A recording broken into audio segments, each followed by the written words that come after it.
আজি গছেগাঁও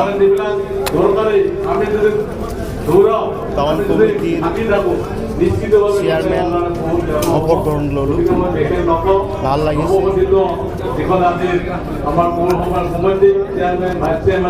যিহেতু আমি ইলেকশ্যন সময়ত বহুত প্ৰতিশ্ৰুতি দিছিলোঁ। আমি গছেগাঁও টাউন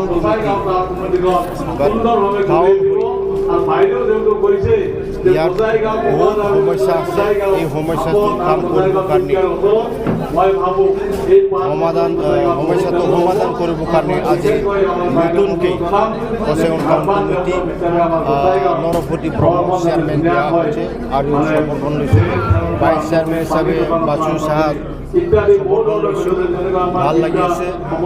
মোৰ এই সমষ্টি মই যিটো প্ৰতিশ্ৰুতি দিছিলোঁ মই একেলগে মিলি আমি গছেগাঁও টাউনটো ডেভেলপ কৰিম।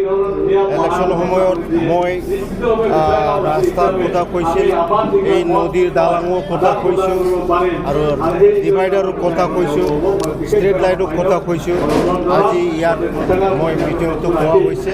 গতিকে আমাৰ এই ইলেকশ্যন MLA ইলেকশ্যন হোৱাৰ পিছত ফাণ্ড সোমোৱাৰ লগে লগে এই কামটো বহুত স্পীডত কাম হ'ব আৰু এইবিলাকো আমি প্ৰতিশ্ৰুতিটো সম্পূৰ্ণ কৰিম বুলি মই